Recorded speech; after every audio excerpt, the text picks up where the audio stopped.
Bienvenue, Doc Seb. Bienvenue Christy et bienvenue à tous nos téléspectateurs. Alors aujourd'hui, nous parlons d'addiction comportementale. Qu'est-ce qu'une addiction comportementale, Doc? Alors, les addictions comportementales, déjà, elles se basent sur le même modèle que les addictions avec substance, sauf que là, ce sont des addictions qui se développent essentiellement sur des comportements mais qui procurent du plaisir évidemment et qui ont souvent comme fonction de soulager un certain malaise intérieur, un mal-être. Elles sont caractérisées à peu près par les mêmes choses que les substances, c'est-à-dire une envie irrépressible, ce qu'on appelle le craving, déréalisé, on va dire, et dans un comportement très très prégnant là-dessus, une fréquence excessive et croissante du contrôle aussi de ses actions, de ses comportements, et puis une difficulté à avoir d'autres activités, avec aussi cet objectif finalement de poursuivre toujours un peu ce comportement, d'avoir des stratégies pour le mettre en place malgré les contraintes. Et puis pour certains, ça va amener aussi à désinvestir le milieu social. Donc, et puis on a, comme dans d'autres addictions, des dépendances, alors là qui sont plus comportementales et psychologiques que physiques par rapport aux addictions à une substance. On va avoir de la culpabilité, de la honte, du mensonge parfois pour continuer à s'addicter, et un manque d'intérêt pour toutes les activités, souvent autres. Ça peut même mener à des conflits avec ses amis, des troubles du sommeil, un manque d'intérêt, enfin tout un tas de choses, et puis tous les critères qu'on voit dans la plupart des addictions, c'est-à-dire des phénomènes de manque au niveau du sevrage, et puis tout ce qu'on voit en règle générale. Alors, si tu devais identifier les addictions comportementales par échelon, on va dire, celles qui sont les plus récurrentes, qui reviennent le plus, quelles sont-elles? Alors déjà, il y a toutes celles qui sont classifiées, on va dire, dans les manuels de classification, comme le DSM-5 notamment, mais aussi la CIM, c'est-à-dire celles qui sont reconnues, parce qu'il y en a d'autres qui ne sont pas encore reconnues, même si elles sont assez diffusées et assez communes. Par exemple, l'addiction aux jeux de hasard ou les jeux d'argent, l'addiction à ces problématiques-là sont très connues et amènent à des dépendances, évidemment. En revanche, celles qui sont un peu moins connues, mais qui sont en voie, on va dire, de reconnaissance, c'est l'addiction au sexe. Par exemple, c'est aussi une addiction tout à fait commune dans les addictions comportementales, avec des variations, donc on verra un peu les éléments. L'addiction à Internet, aussi aux écrans, l'addiction au travail aussi, l'addiction à la pornographie qu'on peut un peu distinguer de l'addiction au sexe, l'addiction à l'achat compulsif, au shopping par exemple, et au comportement à risque, ainsi que des formes de frénésie alimentaire. On a aussi d'autres qui sont nés aussi avec l'adolescence et puis je dirais l'effervescence des jeux, par Internet ou en ligne, l'addiction aux jeux vidéo, qui sont très communes aussi. Donc ça, c'est les principales addictions comportementales. Alors, tu parlais justement de l'addiction au sexe. Quelles sont les prémices d'une addiction au sexe? Qu'est-ce qui va déclencher cette addiction? Alors, pour les prémices, on va souvent voir des prémices avec déjà une addiction à la pornographie. Alors, notamment pour les hommes, il y a des femmes aussi qui peuvent être concernées, mais c'est souvent au moment de l'adolescence que ça va commencer à se profiler. Et puis, au moment de jeune adulte, c'est quelque chose qui va continuer à se développer. Alors, par rapport à l'addiction sexuelle ou la dépendance, par rapport à la sexualité, elle se caractérise en gros par une perte de contrôle sur sa sexualité et une poursuite en gros de ce comportement qui devient problématique malgré en gros la reconnaissance et la connaissance de cette difficulté. Les personnes en souffrent au bout d'un moment et éprouvent de la honte, une forme de culpabilité, et puis ils répètent de façon un peu similaire, donc à l'identique, on va dire cette addiction, alors qui peut être définie aussi par rapport à des addictions au peep show, au site internet, aux call girls, aux escorts, comme on dit maintenant, à tout ce qui est en lien avec l'activité sexuelle et ce besoin impérieux d'avoir des rapports sexuels très réguliers. Et plus que régulier, c'est même une obsession. C'est une obsession continuelle qui, quand elle ne peut se faire, génère une souffrance, un mal-être, une dépressivité, de l'irritabilité, enfin tout un tas de tensions qui sont liées au sevrage comme un syndrome de manque, en gros. Alors, dans un couple, Doc Seb, à quel moment on peut déterminer qu'on est ou que son partenaire a une addiction au sexe? Comment l'identifier? En fait, déjà, il existe plusieurs formes cliniques d'addiction sexuelle. Bon, ça va de la fréquentation des sites internet, X, de journaux, porno, de services téléphoniques, je dirais de choses à caractère pornographique ou sexuel, des scores. Enfin, il y a une variation et une variété aussi. Donc, à partir du moment où on va dire où ça va poser un couple, c'est-à-dire que souvent la personne va finir par préférer avoir, je dirais, une sexualité en dehors de son couple. Alors, on va voir des refus, on va voir tout un tas d'excuses, et effectivement, c'est là où ça va générer des troubles, parce que les activités sexuelles de substitution, finalement, eh bien, elles prennent le pas sur l'activité érotique à deux. Et c'est là le gros problème. Donc, il n'y a pas un critère, on va dire, de fréquence, parce que ça va dépendre des couples. Il y a des couples qui vont avoir, je sais pas, 1 ou 2 rapports sexuels par semaine, ça va leur suffire.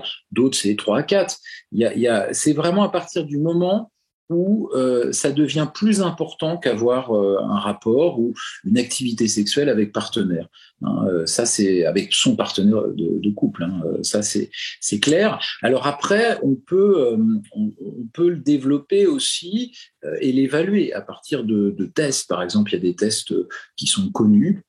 Notamment celui de Keynes qui développe en 25 points à partir d'une échelle d'évaluation si on a un comportement compulsif au niveau de la sexualité. Et après, on va déterminer, alors à l'aide d'un professionnel, parce qu'il suffit pas de remplir des échelles d'auto-évaluation ou d'autres choses, de quelle nature est ce type d'addiction sexuelle et le degré de sévérité. Donc ça, c'est tout à fait important. Bon, il y a d'autres signes. Ça peut être des signes aussi de quelqu'un qui se détache de la sexualité sans qu'il y ait de lien forcément avec un trouble anxieux, un trouble dépressif ou autre. Ou alors on s'en aperçoit souvent et on le voit dans les couples parce que la personne va le surprendre dans son téléphone, dans son ordinateur, des choses qui sont quand même très évocatrices d'une dépendance sexuelle et d'une addiction sexuelle. Sachant qu'il y a des degrés aussi. Il y a l'addiction à la pornographie, et puis après, il y a l'addiction sexuelle à avoir des rapports en permanence, ce qui est quand même différent.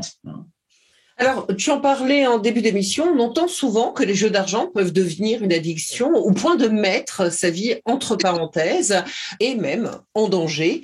Est-ce une réalité ? Alors oui, c'est tout à fait une réalité. La dépendance aux jeux d'argent, qui a été l'une des premières, je dirais, addictions comportementales étudiées, c'est vraiment une forme d'addiction typique qui va mettre en danger, on va dire, sa santé financière, économique et parfois son couple ou sa famille, puisque les personnes deviennent tellement addictes qu'elles dépensent beaucoup plus que ce qu'elles gagnent. Parfois, certains vont jusqu'à dépenser toute leur paye dans des jeux d'argent. Et en plus, ces jeux d'argent sont développés de plus en plus à tous les niveaux, que ce soit les paris, que ce soit le casino, que ce soit tout est accessible et tout est addictif et fait pour l'être en même temps. Donc c'est vraiment cette difficulté. Alors ça se délimite pas au simple plaisir de l'addict, c'est qu'au bout d'un moment, ça devient complètement excessif. C'est inadapté. Il passe tout son temps dans ces jeux d'argent, non seulement son temps, mais aussi son argent, effectivement, et il est incapable souvent de se libérer de ses habitudes, de décider finalement librement l'arrêt de cette activité. C'est ce qui dénote d'ailleurs de cette addiction. Et c'est tout à fait similaire aux addictions, je dirais parfois avec substance. hein, et effectivement, ça peut être gravissime puisqu'on voit quand même qu'il y a une grande partie de ces addicts qui ont beaucoup de mal à se sortir, hein, de cette addiction. On sait en gros qu'il y a à peu près 10%, par exemple, de personnes qui jouent très régulièrement aux jeux d'argent. Et en gros, parmi les problématiques un peu addictives aux jeux d'argent, ça serait à peu près 1% de personnes qui deviennent des joueurs excessifs et qui vont mettre, je dirais, en cause leur sécurité affective, financière, économique et autres. Donc, ça reste une addiction très, très lourde, hein, effectivement. Alors, on a parlé de l'addiction au jeu, de l'addiction au sexe, mais il existe aussi des personnes qui ont une addiction au travail. Quel est le test exactement, le nom du test permettant de dépister cette addiction ? Alors, pour le test qui permet de dépister cette addiction, c'est ce qu'on appelle le WART ou le WART, le Work Addiction Risk Test. Alors, je m'excuse pour mon anglais, hein, je suis pas anglophone.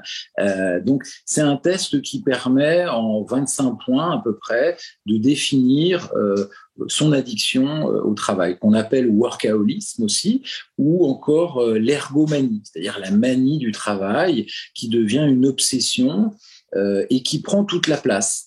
Et on la voit de plus en plus, notamment, je dirais, dans les zones urbaines, les capitales, on va dire, où certaines personnes sont effectivement dans une addiction totale à leur travail et ne pensent plus qu'à ça. Il n'y a plus de place pour autre chose.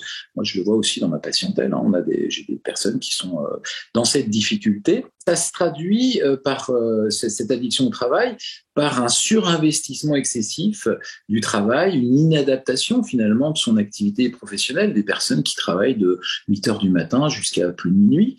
Et je dirais où c'est aussi leur volonté de le faire. C'est pas que incité par l'entreprise, par exemple. Hein.